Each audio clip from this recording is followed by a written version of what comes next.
당신은 아침에 일어나 물 한 컵과 함께 작은 알약 하나를 삼킵니다. 그것은 당신의 일상이자 오랫동안 건강을 지키는 습관이라고 믿어왔습니다. 그런데 혹시 생각해 보셨나요? 이 작은 알약이 몸속에서 천천히 독처럼 작용할 수도 있다는 사실을요. 건강을 챙기려는 선의의 선택이 오히려 당신의 간과 혈관뼈를 압박하고 있다는 건 쉽게 떠올리지 못하는 진실입니다.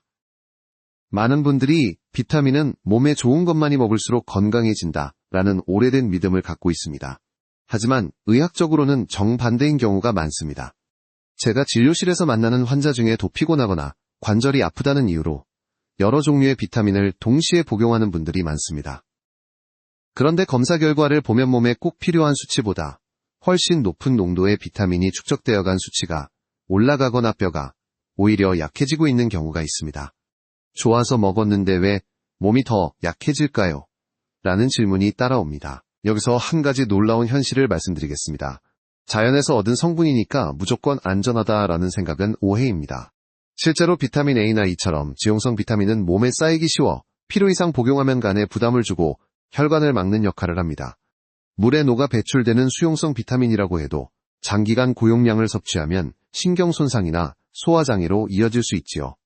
물론 모든 학자가 같은 의견을 내는 것은 아닙니다. 일부 연구자들은 적정량의 비타민 보충은 여전히 도움이 된다고 주장합니다. 하지만 분명한 건 65세 이후의 몸은 젊을 때와는 달리 약물과 보충제를 처리하는 능력이 떨어진다는 점입니다. 즉 같은 양을 복용해도 더 큰 부작용을 경험할 가능성이 높아지는 것이지요. 그렇다면 이쯤에서 스스로에게 물어봐야 합니다.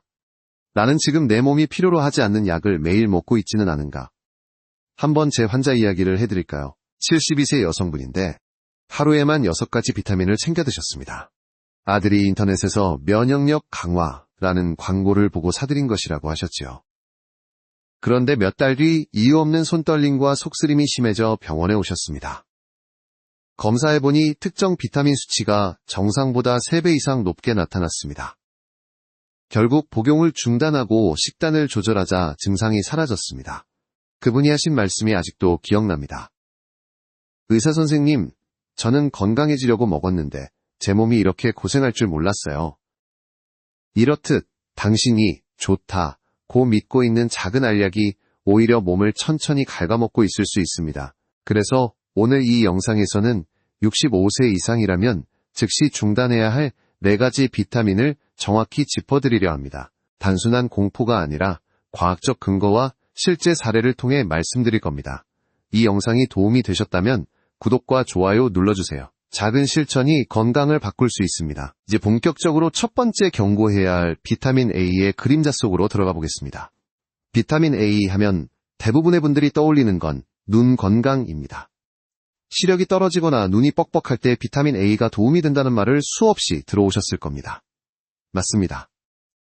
비타민 A는 망막의 기능을 유지하는 데 꼭 필요한 영양소이죠. 그런데 놀라운 사실은 이 비타민이 너무 많아지면 눈보다 훨씬 중요한 장기를 해칠 수 있다는 점입니다. 특히 간입니다. 비타민 A는 지용성이라 지방에 녹아 몸에 쌓입니다. 필요 없는 양은 소변으로 쉽게 빠져나가지 않고 간에 저장됩니다.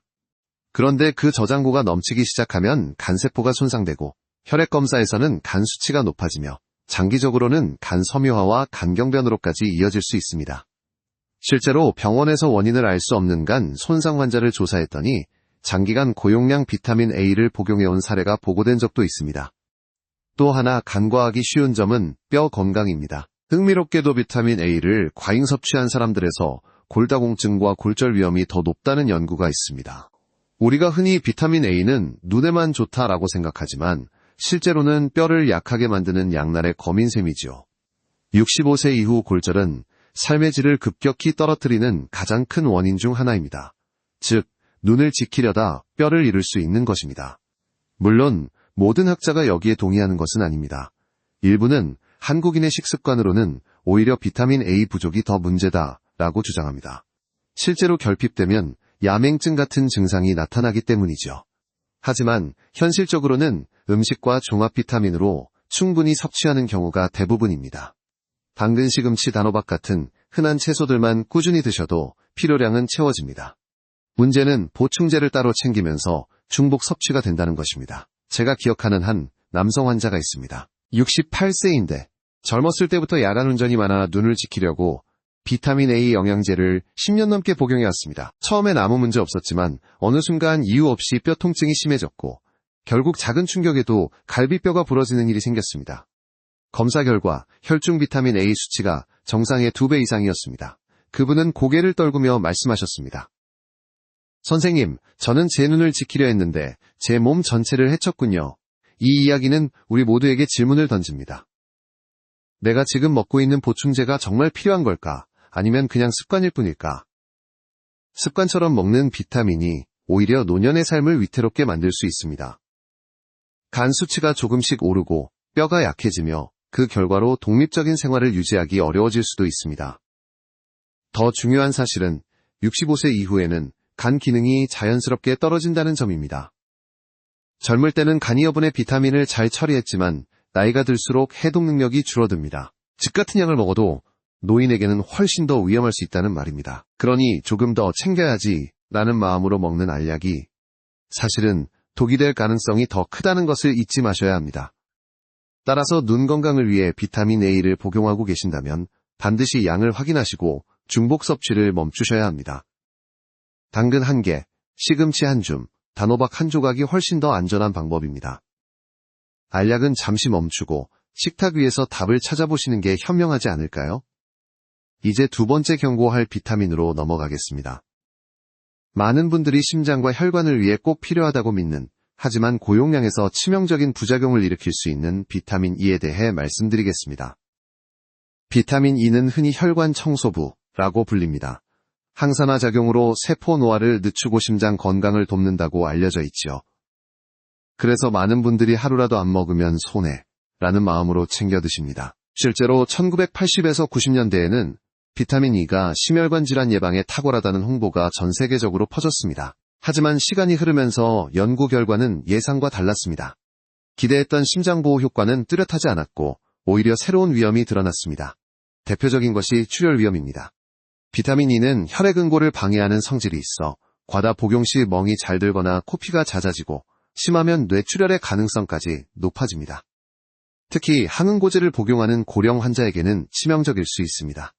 65세 이상에서는 뇌혈관이 이미 약해져 있는 경우가 많으니 작은 출혈도 회복이 더디고 심각한 후유증으로 이어질 수 있지요. 또한 비타민 E의 항산화 효과가 무조건 좋은 것만은 아닙니다. 세포의 산화 과정을 억제하는 건 노화 예방에 유리할 수 있지만 동시에 면역 반응과 세포 성장에도 필요한 과정이기 때문에 과도하게 억제하면 몸의 균형이 깨집니다. 쉽게 말해 청소를 지나치게 해서 필요한 물건까지 버리는 셈이죠. 학계에서도 여전히 논쟁이 있습니다. 일부 연구에서는 비타민 E가 특정 집단에서는 심혈관 건강에 도움이 된다는 결과가 나오기도 합니다. 하지만 대규모 임상시험에서는 오히려 사망률 증가와 연관된다는 데이터가 반복적으로 확인되었습니다. 결국 의학계의 권고는 바뀌었습니다. 건강을 위해 일부러 고용량 비타민 E를 보충할 필요는 없다라는 것이 현재의 결론입니다. 진료실에서 자주 듣는 이야기 중 하나가 있습니다. 선생님, 저는 혈관 막히는 게 제일 무서워요. 그래서 하루도 빼놓지 않고 비타민 E를 챙깁니다. 실제로 74세의 한 남성 환자분도 같은 이유로 매일 800IU짜리 고용량 비타민 E를 드셨습니다. 그런데 어느 날 갑자기 이유 없는 어지럼증과 두통으로 응급실에 실려왔습니다. 검사 결과 뇌 안에 작은 출혈 흔적이 발견됐습니다. 다른 위험 요인이 거의 없었기에 원인을 추적하다 보니 비타민 E 과잉 복용이 결정적 요인으로 의심되었습니다. 환자분은 좋은 거라 믿었는데 제 혈관을 더 약하게 만들 줄은 몰랐습니다라며 놀라워하셨습니다. 이 이야기는 우리 모두에게 질문을 던집니다. 나는 내 혈관을 지키려는 선택이 오히려 혈관을 무너뜨리고 있지는 않은가? 나이가 들수록 작은 실수 하나가 큰 결과로 이어집니다. 뇌출혈이나 심장마비는 회복이 어렵고 삶의 독립성을 앗아가버리니까요. 하지만 여기서 한 가지 균형을 잡아야 합니다. 비타민 E가 완전히 필요 없는 영양소라는 말은 아닙니다. 견과류, 해바라기씨, 식물성 기름 등 음식으로 섭취하는 비타민 E는 충분히 유익합니다. 문제는 보충제라는 이름으로 고용량을 매일 삼키는 습관이지요. 음식 속에 들어있는 자연스러운 형태와 양은 부작용 없이 몸에 흡수됩니다. 65세 이후라면 더더욱 조심하셔야 합니다. 혈관이 약해지고 혈압약이나 혈액 희석제를 함께 복용하는 경우가 많기 때문에 작은 출혈도 치명적일 수 있습니다. 그러니 심장 보호라는 말에 혹해 무심코 알약을 집어드는 순간 당신의 혈관은 위험해질 수 있다는 사실을 기억하시기 바랍니다. 이제 세 번째로 경고할 비타민을 살펴보겠습니다. 피로회복제로 불리며 많은 노인들이 매일 복용하지만 과잉 시 신경에 치명적인 손상을 남길 수 있는 비타민 B6의 함정에 대해 말씀드리겠습니다. 비타민 B6는 많은 분들이 피로를 풀어주는 비타민이라고 알고 있습니다.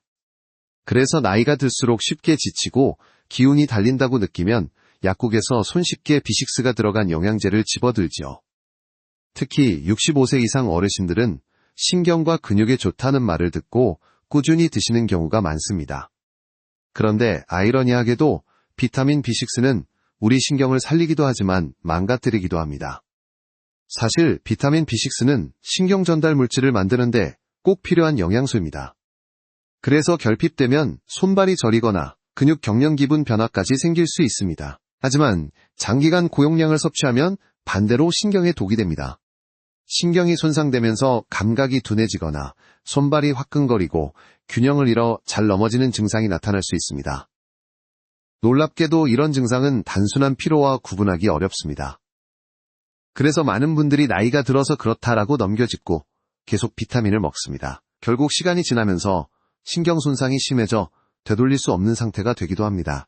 의학적으로는 감각신경병증이라고 부르는데 이로 인해 지팡이에 의지하거나 휠체어 생활을 하게 되는 경우도 보고되었습니다. 여기에 또 하나 중요한 점은 비타민 B6가 여러 종합 비타민이나 에너지 드링크, 심지어 일부 처방약에도 포함되어 있다는 사실입니다. 즉, 의도치 않게 중복 섭취가 매우 흔하다는 것입니다. 환자분들 중 저는 하루에 B6 보충제 하나만 먹는데요 라고 말씀하시지만 실제로는 다른 영양제와 음료약까지 합쳐서 권장량을 훌쩍 넘기고 있는 경우가 많습니다. 학계에서도 B6의 안전한 상한선을 두고 여전히 논쟁이 있습니다. 일부에서는 하루 100mg 이상을 장기간 먹으면 위험하다고 하고 또 다른 연구에서는 그보다 낮은 용량에서도 신경 손상이 보고된다고 말합니다. 결론은 아직 완전히 정해지지 않았습니다. 하지만 의사로서 저는 이렇게 조언드립니다. 애매하다면 멈추는 것이 지혜입니다.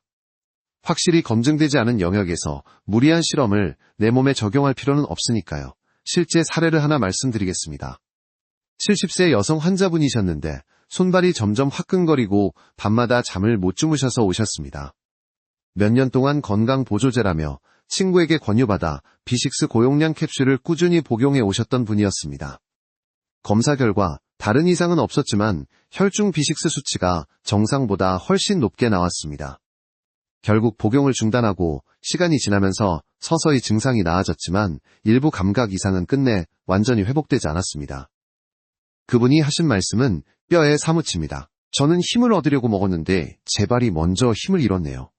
이쯤에서 우리 모두 스스로에게 물어봐야 합니다. 나는 정말 피로 때문일까? 아니면 내가 먹는 비타민이 신경을 괴롭히고 있는 건 아닐까? 나이가 들면 피로는 당연히 느껴집니다. 하지만 그 해결책이 알약 하나의 필요는 없습니다. 규칙적인 낮잠, 가벼운 운동 충분한 수분 섭취만으로도 피로는 훨씬 줄어들 수 있습니다. 비타민 B6는 분명 우리 몸에 필요합니다. 그러나 그 필요가 많이가 아니라 적당히 라는 점을 잊지 마셔야 합니다. 알약으로 채우려는 습관을 멈추고 통곡물, 바나나, 감자 같은 음식을 통해 자연스럽게 얻는 것이 훨씬 안전합니다. 이제 네 번째이자 마지막으로 경고할 비타민을 말씀드리겠습니다. 뼈 건강의 아이콘으로 여겨져서 먹으면 무조건 좋다, 곰 있는 비타민 D. 하지만 과용하면 혈관과 신장을 위협하는 그림자가 있다는 사실을 함께 살펴보겠습니다. 비타민 D는 햇빛 비타민이라는 별명으로 불립니다. 뼈 건강을 위해 반드시 필요하고 특히 65세 이후에는 결핍이 흔하기 때문에 많은 의사들이 권장하기도 합니다. 그래서 어르신들 대부분은 비타민 D를 무조건 챙겨야 하는 영양소라고 생각합니다. 틀린 말은 아닙니다. 하지만 여기에도 분명 그림자가 존재합니다. 비타민 D는 칼슘 흡수를 돕는 핵심 영양소입니다. 부족하면 뼈가 약해지고 골다공증 위험이 커지지요. 그런데 과잉 섭취하면 이야기가 달라집니다. 혈중 칼슘 수치가 비정상적으로 높아져 고칼슘혈증이 발생할 수 있습니다. 이 상태에서는 혈관벽에 칼슘이 달라붙어 마치 시멘트가 굳듯이 혈관이 딱딱해지고 심하면 심근경색이나 뇌졸중으로 이어질 수 있습니다. 특히 신장에도 큰 부담을 줍니다. 칼슘이 소변으로 빠져나가면서 돌처럼 굳어 신장결석을 만들거나 심한 경우 신장 기능을 떨어뜨립니다. 저희 병원에도 비타민 D 보충제를 2에서 3년간 고용량으로 복용하다가 신장결석으로 응급실에 온 환자들이 적지 않습니다. 햇빛 비타민이 제 몸속에서 돌이 될 줄은 몰랐어요 라는 말을 들을 때마다 참 씁쓸합니다. 학계에서도 이 부분은 논쟁이 치열합니다. 일부 연구자들은 노인은 결핍이 많으니 더 많이 보충해야 한다고 주장합니다. 반대로 다른 연구자들은 혈중 비타민 D 수치를 일정 수준 이상 높여도 뼈 건강에 추가 이득이 없다고 말합니다. 어느 쪽이든 확실한 건 과하면 독이 된다는 사실입니다. 제가 기억하는 한 사례가 있습니다. 73세 남성 환자분이셨는데 텔레비전 건강 프로그램을 보고 하루 5,000 IU 이상의 비타민 D를 1년 넘게 복용하셨습니다. 뼈를 튼튼하게 지켜야 한다는 마음이 강했지요. 그런데 어느 날 이유 없는 극심한 갈증과 잦은 소변으로 병원을 찾으셨습니다. 검사해보니 혈중 칼슘 수치가 위험할 정도로 높았고 신장 기능도 급격히 떨어져 있었습니다. 결국 보충제를 중단하고 치료를 받으면서 겨우 회복하셨습니다. 그분은 눈물을 글썽이며 말씀하셨습니다. 뼈를 위해 시작했는데 심장이 멈출 뻔했네요. 여기서 중요한 교훈이 있습니다. 비타민 D는 정말 필요할 때 정확한 검사와 의사의 권고에 따라 복용해야 한다는 것입니다. 햇볕을 쬐고 생선이나 버섯 같은 음식으로도 충분히 얻을 수 있습니다. 단순히 많이 먹을수록 뼈가 튼튼해진다는 믿음은 위험합니다. 오히려 당신의 혈관과 신장을 서서히 굳게 만들 수 있습니다. 그리고 특히 65세 이상에서는 신체 대사가 느려지고 칼슘 조절 능력이 떨어집니다. 젊을 때는 큰 문제가 없던 용량도 노년에는 치명적일 수 있습니다. 그러니 무심코 챙기는 한 알이 내 몸속 어디에서 어떤 변화를 일으킬지 반드시 생각해 보셔야 합니다. 나는 지금 뼈를 지키고 있는 걸까? 아니면 혈관을 잃고 있는 걸까? 이 질문을 스스로에게 던져보셔야 합니다. 이제 우리는 4가지 위험한 비타민을 모두 살펴보았습니다. 그렇다면 왜 특히 65세 이후에 이런 위험이 더 크게 다가오는 걸까요? 다음 부분에서는 노화된 몸의 대사 변화와 약물과의 상호작용이 어떻게 위험을 배가시키는지를 설명드리겠습니다. 자, 이제 중요한 질문으로 넘어가겠습니다. 왜 하필 65세 이후가 문제일까요? 똑같은 비타민을 복용하는데도 나이가 들면 부작용의 위험이 훨씬 더 커집니다. 이는 단순히 나이 숫자 때문이 아니라 몸속에서 일어나는 변화 때문입니다. 첫째, 간과 신장의 처리 능력이 떨어집니다. 젊을 때는 간이 불필요한 성분을 빠르게 해독하고 신장이 남은 찌꺼기를 배출합니다. 하지만 65세 이후에는 그 속도가 절반 이하로 줄어듭니다. 같은 양의 비타민을 복용해도 몸속에 더 오래 남아 쌓이게 되고 결국 독이 되어버리는 것이지요. 둘째, 근육과 지방 분포가 달라집니다. 나이가 들면 근육이 줄고 지방이 늘어나는데 지용성 비타민 A, D, E 등은 지방 조직에 쉽게 저장됩니다. 젊을 때는 그저 일시적인 저장소였던 지방이 노년기에는 과잉 축적의 원인이 됩니다. 그래서 나는 많이 먹지도 않았는데 왜 부작용이 나타나지? 라는 의문이 생기는 것입니다. 셋째, 다른 약들과의 상호작용이 문제입니다. 65세 이상 어르신 중 상당수는 혈압약, 혈당약, 혈액희석제, 진통제 등을 복용하고 계십니다. 그런데 특정 비타민이 이 약들과 부딪히면 약효가 과해지거나 반대로 떨어질 수 있습니다. 예를 들어 비타민 E는 항응고제와 함께 복용하면 출혈 위험을 극적으로 높입니다. 저는 진료실에서 이런 장면을 자주 봅니다. 70대 여성 환자분이 저는 약은 많이 안 먹어요 라고 말씀하셨습니다. 그런데 약봉지를 확인해보니 혈압약, 당뇨약, 위산 억제제, 수면제, 여기에다 종합 비타민과 비타민 D, 오메가3까지 모두 합치면 하루에 10가지 이상을 드시고 계셨습니다. 환자분은 웃으며 말씀하셨습니다. 이 정도면 평범하죠? 사실은 결코 평범하지 않습니다. 이 조합은 간과 신장에 큰 부담을 주고 예상치 못한 부작용을 불러옵니다. 학계에서도 이를 두고 논쟁이 있습니다. 일부 연구자들은 비타민 보충제는 여전히 도움이 된다고 주장합니다. 하지만 점점 더 많은 임상 결과가 말해줍니다. 노인에게는 보충제의 이득보다 해가 더 크다는 사실입니다. 단순한 영양 부족이 아니라 다약제 복용과 대사 저하가 결합되어 위험이 증폭되기 때문이죠. 감정적인 차원에서도 이 문제는 무겁습니다. 저희 환자 중 한 분은 이렇게 말씀하셨습니다. 선생님, 저는 매일 알약을 챙겨 먹으며 제 몸을 지킨다고 믿었는데 알고 보니 제 몸이 알약에 잡혀 있었네요. 이 고백은 많은 어르신들의 현실을 대변합니다. 우리는 건강을 지키려는 마음으로 약을 삼키지만 정작 몸은 그것을 버티지 못하고 있습니다. 여기서 잠시 스스로에게 물어보세요. 나는 내 몸의 변화를 고려하고 있는가? 아니면 예전 습관대로 그냥 삼키고 있는가? 노화는 피할 수 없는 사실입니다. 그러나 그 노화를 이해하고 대비하는 것은 선택할 수 있는 지혜입니다. 결국 65세 이후의 몸은 훨씬 더 예민하고 훨씬 더 쉽게 무너질 수 있습니다. 그래서 더 많은 알약이 필요한 게 아니라 오히려 불필요한 알약을 줄이는 것, 이 건강을 지키는 첫걸음입니다.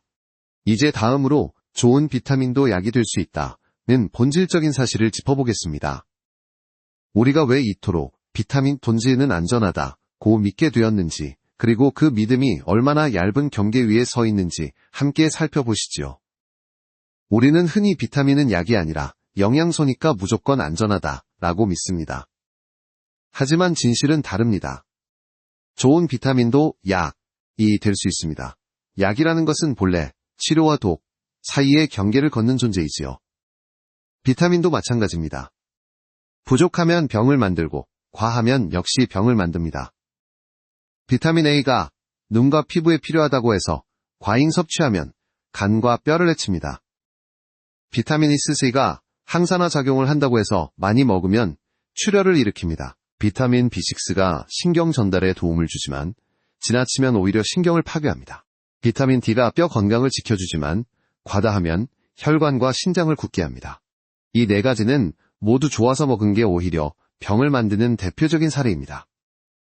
이렇듯 필요한 것과 과잉의 경계는 생각보다 얇습니다. 예를 들어 음식에서 얻는 비타민은 거의 문제가 되지 않습니다. 그러나 보충제로 섭취하는 순간 몇 배 몇 10배의 농도로 들어가게 됩니다. 이 작은 차이가 몸에 큰 차이를 만들어냅니다.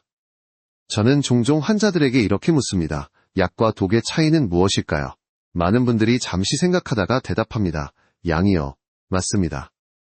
약과 독의 차이는 양에 있습니다. 물조차도 지나치게 마시면 몸이 망가집니다. 하물며 고농축으로 만든 비타민은 어떻겠습니까? 물론 모든 전문가가 똑같은 의견을 내는 것은 아닙니다. 어떤 학자들은 여전히 비타민 보충의 필요성을 강조합니다. 특히 햇빛이 부족한 지역, 영양 결핍이 흔한 경우에는 실제로 도움이 됩니다. 하지만 한국처럼 음식이 풍부하고 영양제가 쉽게 구할 수 있는 환경에서는 대부분 보충제 없이도 충분히 섭취됩니다. 문제는 혹시 모자라면 어쩌지? 라는 불안이 불필요한 중복 섭취를 낳는다는 점입니다. 한 환자분의 사례가 떠오릅니다. 75세 여성인데 몸에 좋은 건 다 챙겨야죠 라며 종합 비타민, 비타민 D, 비타민 E, 루테인, 오메가3 칼슘까지 매일 드셨습니다. 그런데 늘 속이 더부룩하고 간 수치도 올라 있었습니다. 결국 영양제를 절반 이상 줄이고 싶단 위주로 전환하자 속이 편안해지고 활력이 돌아왔습니다. 그분이 제 손을 꼭 잡으며 하신 말씀이 아직도 생생합니다. 선생님, 저는 건강을 위해 돈을 쓰는 줄 알았는데 제 몸을 괴롭히는 데 쓰고 있었네요. 여기서 우리 모두가 기억해야 할 점이 있습니다. 몸은 작은 균형 위에 서 있다는 것. 부족해도 넘쳐도 병이 됩니다. 그리고 노년기에는 이 균형이 훨씬 더 쉽게 깨집니다. 그러니 더 먹어야 건강하다는 생각을 적당히가 건강하다로 바꾸셔야 합니다. 나는 지금 내 몸의 균형을 지키고 있을까? 아니면 알약으로 그 균형을 흔들고 있을까? 이 질문을 오늘 스스로에게 던져보시길 권합니다. 이제 다음으로 우리를 유혹하는 약국 진열대와 광고의 함정에 대해 이야기해보겠습니다. 천연, 과, 고용량이라는 단어 뒤에 숨겨진 위험을 함께 들여다보시지요. 약국 진열대를 떠올려보세요. 형형색색의 포장이 반짝이며 천연, 고용량 프리미엄이라는 단어가 당신을 유혹합니다. 특히 65세 이후 어르신들을 향한 메시지는 더욱 교묘합니다. 뼈가 약해지는 나이, 지금 비타민 D 고용량으로 지켜라.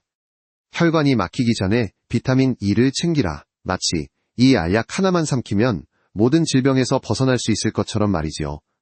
그런데 여기엔 큰 함정이 있습니다. 천연이라는 말은 안전을 의미하지 않습니다. 독버섯도 천연이고 담배도 천연입니다. 그럼에도 불구하고 약국과 광고는 천연이라는 단어를 마치 마법의 보호막처럼 씌워놓습니다. 천연 성분이니까 걱정하지 말고 드셔도 된다는 말은 절대 진실이 아닙니다. 또 하나의 함정은 고용량입니다. 일반 제품보다 3배 강화라는 문구를 보신 적 있을 겁니다. 마치 더 강력하고 효과적인 것처럼 보이지만 실제로는 부작용의 위험이 3배로 높아진다는 뜻이기도 합니다. 노인의 몸은 이미 약해져 있고 약물 대사 능력도 떨어져 있기 때문에 고용량은 더 이상 장점이 아니라 독입니다. 저는 실제로 이런 환자를 자주 만납니다. TV 홈쇼핑에서 천연 고용량 비타민을 샀다는 70대 남성 환자분이셨습니다. 몇 달간 꾸준히 드신 뒤 이유 없는 어지럼증과 두통으로 병원을 찾으셨습니다. 검사 결과 특정 비타민 수치가 정상보다 훨씬 높았고 간 수치도 상승해 있었습니다. 천연이라 괜찮을 줄 알았는데 제 몸이 버티지 못했네요. 라는 그의 고백은 많은 분들에게 경고가 됩니다. 학계에서도 이 문제는 늘 논의의 대상입니다. 일부는 보충제가 실제로 결핍을 막아주기도 한다고 주장합니다. 그러나 더 많은 의사들은 광고와 마케팅이 노인의 불안을 이용한다고 지적합니다. 건강을 지키고 싶다는 간절한 마음을 이용해 불필요한 제품을 팔고 있다는 것입니다. 여기서 잠시 생각해 보셔야 합니다. 내가 지금 사는 이 알약은 정말 내 몸에 필요한 걸까 아니면 광고가 만들어낸 불안 때문에 사는 걸까? 이 질문을 던지면 답은 명확해집니다. 저는 늘 환자분들께 말씀드립니다. 약국의 진열대는 시장이 아니라 시험대입니다. 거기서 어떤 선택을 하느냐에 따라 앞으로의 건강이 달라집니다. 알록달록한 포장에 혹하지 말고 의사의 진단과 내 몸의 상태에 근거해 결정하셔야 합니다. 결국 천연과 고용량이라는 말은 우리 귀를 즐겁게 하지만 우리 몸에는 위험할 수 있습니다. 건강은 광고 문구에 있는 것이 아니라 매일의 식사와 생활 습관 속에 있습니다. 이제 다음으로 비타민 보충제를 둘러싼 학계의 논쟁과 아직 밝혀지지 않은 미지의 영역으로 시선을 옮겨보겠습니다. 왜 연구자들조차 의견이 엇갈리는지 그리고 우리가 어떤 태도를 가져야 하는지를 이야기해 보겠습니다. 비타민 보충제에 대한 학계의 입장은 여전히 갈립니다. 어떤 연구자들은 노인에게 비타민은 생명줄이라고 강조하고 또 다른 연구자들은 쓸데없는 돈 낭비이자 부작용의 씨앗이라고 단언합니다. 왜 이렇게 의견이 다를까요? 첫째 연구 대상의 차이입니다. 어떤 연구는 영양 상태가 전반적으로 부족한 국가에서 진행되고 어떤 연구는 음식이 풍부한 선진국에서 진행됩니다. 당연히 결과는 다를 수밖에 없습니다. 한국처럼 다양한 음식을 먹는 환경에서는 결핍이 드물고 따라서 보충제 효과도 제한적입니다. 둘째 연구 방법의 차이입니다. 어떤 임상시험은 비타민 단일 성분만 사용하고 또 어떤 연구는 종합 비타민을 씁니다. 또 어떤 경우에는 참가자가 이미 다른 약을 복용하고 있어 결과가 혼란스러워집니다. 그래서 한쪽에서는 효과가 있다고 하고 다른 쪽에서는 효과가 없다라고 말하는 것이지요. 셋째, 아직 밝혀지지 않은 미지의 영역이 있습니다. 예를 들어 항산화 비타민이 암 예방에 도움이 될지 오히려 암을 더 자라게 만들지에 대한 연구는 지금도 엇갈립니다. 일부 실험에서는 비타민 E가 폐암 발생을 늘린다는 결과가 나오기도 했습니다. 하지만 모든 연구가 같은 결론을 내리는 건 아니어서 여전히 논쟁이 이어집니다. 저는 환자분들께 이렇게 말씀드립니다. 학자들이 아직 합의하지 못한 영역에 내 몸을 실험대로 올려놓을 필요는 없다고요. 불확실한 상태에서는 보수적으로 즉 꼭 필요할 때만 제한적으로 사용하는 것이 지혜입니다. 저의 기억 속 한 사례가 있습니다. 69세 남성 환자분은 의학 논문을 읽어보니 비타민 D가 암을 예방할 수 있다더라 는 말을 듣고 스스로 고용량을 복용하기 시작했습니다. 그런데 몇 달 뒤혈액 검사에서 신장 기능이 급격히 떨어져 있었습니다. 암 예방이라는 불확실한 가능성을 줬다가 당장 눈앞의 장기를 잃을 뻔한 것이지요. 그는 저에게 이렇게 고백했습니다. 선생님, 저는 미래를 지키려 했는데 현재를 잃을 뻔했네요. 여기서 중요한 질문을 던져야 합니다. 나는 과학적으로 입증된 길을 걷고 있는가 아니면 아직 논란 속에 있는 불확실한 길을 걷고 있는가? 노년의 건강은 모험이 아니라 검증된 길 위에서만 지켜질 수 있습니다. 물론 일부 보충제가 특정 상황에서 필요할 때도 있습니다. 하지만 그것은 개별 상황과 검사 결과에 따라 달라집니다. 모두에게 좋은 알약은 존재하지 않습니다. 존재하는 것은 나에게 꼭 맞는 균형뿐입니다. 이제 우리는 4가지 비타민의 위험과 그 배경을 충분히 살펴보았습니다. 그렇다면 이제는 질문을 바꿔야 합니다. 진짜 필요한 영양소는 어디에 있는가? 다음에서는 알약이 아닌 음식과 생활 습관 속에서 답을 찾아보겠습니다. 그것이야말로 노인의 몸에 가장 안전하고 오래가는 길입니다. 자, 이제 시선을 돌려보겠습니다. 알약의 위험을 충분히 들여다봤다면 다음 질문은 분명합니다. 그렇다면 진짜 필요한 영양소는 어디서 얻을 수 있을까? 답은 의외로 단순합니다. 바로 식탁입니다. 예를 들어 비타민 A가 필요하다면 굳이 보충제를 삼킬 필요가 없습니다. 당근, 시금치, 단호박 한 접시만으로도 충분합니다. 비타민 E 역시 견과류 한 줌, 해바라기 씨, 참기름 속에 듬뿍 들어있습니다. 피로 회복에 좋은 비타민 B6는 바나나, 감자, 현미밥 속에서 자연스럽게 얻을 수 있고, 비타민 D는 햇볕을 쬐며 걷는 것과 연어고등어 같은 생선이 훨씬 더 안전한 공급원이 됩니다.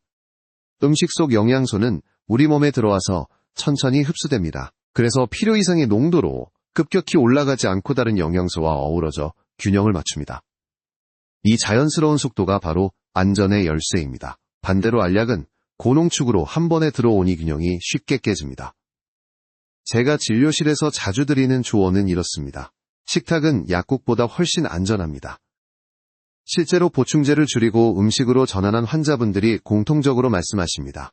소화가 편해졌다, 피곤함이 줄었다, 변비가 좋아졌다. 알약 하나로는 느낄 수 없던 효과가 식탁의 작은 변화로 나타나는 것이지요. 물론 모든 경우에 보충제를 배제할 수 있는 건 아닙니다. 검사에서 분명한 결핍이 발견되거나 특별한 상황에서는 의사의 지도 아래 보충제를 쓰는 것이 필요합니다. 하지만 그조차도 임시방편일 뿐 장기적인 해답은 결국 음식과 생활습관입니다. 학계에서도 이 부분은 비교적 의견이 일치합니다. 대규모 연구에서 종합 비타민을 복용한 사람과 그렇지 않은 사람 사이에 사망률이나 만성질환 예방에서 큰 차이가 없다는 결과가 반복적으로 나왔습니다. 반면 과일과 채소를 많이 먹은 사람들의 건강지표는 일관되게 더 좋았습니다. 즉 알약이 아니라 접시 위의 색깔이 당신의 수명을 늘려줍니다. 여기서 감정적인 울림을 하나 말씀드리고 싶습니다. 한 80대 환자분이 제게 이렇게 말했습니다. 선생님, 저는 이제 알약 대신 아내가 해주는 된장국이 제 보약이에요. 그 말에는 단순한 음식 이상의 의미가 담겨 있습니다. 가족과 함께하는 식사 햇볕 아래 걷는 산책이란 것들이야말로 가장 강력한 건강 보충제라는 사실이지요. 스스로에게 질문해보세요. 나는 오늘 몇 가지 색깔을 식탁에서 먹었는가? 나는 햇볕을 얼마나 쬐었는가? 이 질문에 답을 채워가는 것이 수십 알의 영양제보다 훨씬 더 큰 힘을 가집니다. 이제 다음으로 하나를 줄이는 작은 선택이 어떻게 삶의 질과 장수에 이어질 수 있는지를 이야기해 보겠습니다. 작은 용기가 큰 변화를 만든다는 사실을 함께 확인해 보시지요. 이제 중요한 전환점에 도착했습니다. 앞서 우리는 4가지 비타민의 그림자와 그 배경을 살펴보았습니다. 이제는 별표 내가 내리는 작은 선택이 내 인생을 어떻게 바꿀 수 있을까? 별표라는 질문으로 넘어가야 합니다. 사실 건강의 변화는 거창한 결심에서 시작되지 않습니다. 알약 하나를 줄이는 선택, 오늘 햇볕 아래서 15분 더 걷는 실천, 저녁 식탁에 채소 한 접시를 더 올리는 습관, 이런 사소한 변화가 누적될 때 삶은 완전히 달라집니다. 저는 수많은 환자분들을 보면서 깨달았습니다. 알약으로는 얻지 못하던 안정감과 활력이 생활 속 작은 변화에서 찾아온다는 것을요. 72세 여성 환자분은 비타민 보충제를 줄이고 대신 매일 아침 잔치국수에 채소를 듬뿍 넣어 드셨습니다. 몇 달 후 소화가 편해지고 피로가 줄고 표정이 환해졌습니다. 그녀는 말했습니다. 선생님, 저는 제 인생이 다시 가벼워진 것 같아요. 이런 이야기를 들을 때마다 가슴 깊은 울림이 있습니다. 건강은 비밀스러운 실험실이 아니라 우리의 부엌과 마당 그리고 생활 속에서 만들어진다는 사실입니다. 물론 두려움도 있습니다. 혹시 내가 줄이면 부족해지지 않을까? 라는 걱정이지요. 하지만 기억하세요. 우리 몸은 생각보다 훨씬 지혜롭습니다. 불필요한 것은 버리고 필요한 것은 길어 올리는 힘을 갖고 있습니다. 그저 우리가 균형을 방해하지 않도록 도와주기만 하면 됩니다. 학계의 논쟁이 여전히 계속되고 있음을 떠올려 보십시오. 누구는 더 먹으라 하고 누구는 멈추라 합니다. 이런 혼란 속에서 가장 안전한 길은 늘 적당히와 생활 속 자연스러운 균형을 선택하는 것입니다. 여기서 한 가지 질문을 던져봅니다. 만약 내가 오늘 한 알을 줄이는 용기를 낸다면 내년 이맘때 나는 어떤 모습일까? 아마도 지금보다 더 가볍게 걷고, 더 깊이 잠들고, 더 자주 웃고 계실 겁니다. 작은 용기가 큰 차이를 만듭니다. 알약에 의지하는 삶에서 벗어나 내 몸의 균형을 믿는 삶으로 나아가는 것. 그것이 진정한 건강의 시작입니다. 이제 마지막으로 오늘의 이야기를 부드럽게 마무리하며 당신께 용기와 희망을 드리고 싶습니다. 이제 긴 여정을 마무리할 시간입니다. 오늘 우리는 작은 알약이 때로는 우리 몸속에서 독이 될 수 있다는 사실을 함께 살펴보았습니다. 비타민 A, E, B6, D 모두가 건강을 지킨다는 이름으로 판매되지만 65세 이후에는 오히려 간을 압박하고 신경을 흔들고 혈관을 굳게 만들 수 있습니다. 그러나 두려워할 필요는 없습니다. 오히려 오늘 이 사실을 알게 된 순간부터 당신의 건강 여정은 달라질 수 있습니다. 이제 알약을 한 움큼 삼키는 습관 대신 햇살 아래 산책을 하고 따뜻한 된장국에 채소를 곁들이고 고소한 견과류를 씹는 순간들이 진짜 보약이 될 것입니다. 상상해 보십시오. 저녁 식탁 위에서 손주와 함께 웃으며 먹는 고등어 한 토막아침 햇살을 받으며 걷는 20분, 산책 시원한 물 한 잔을 마시며 깊게 숨 쉬는 그 순간들. 이 소박한 일상이 바로 당신의 몸을 살리고 마음을 지키는 힘입니다. 저는 환자분들에게 늘 이렇게 말씀드립니다. 건강은 거창한 곳에 있지 않습니다. 매일의 작은 선택 속에 있습니다.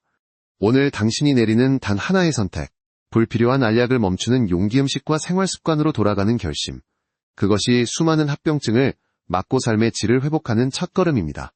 혹시 아직 마음 한쪽에 망설임이 남아있다면 이렇게 물어보세요. 나는 지금 내 몸을 믿고 있는가 아니면 광고를 믿고 있는가? 답은 이미 당신 마음속에 있을 겁니다. 오늘 이 영상을 끝까지 보신 당신은 단순한 지식이 아니라 새로운 삶의 길잡이를 얻으셨습니다. 그리고 저는 진심으로 당신의 용기를 응원합니다. 지금의 작은 결단이 내일의 자유로운 걸음과 환한 웃음으로 이어질 것을 믿습니다.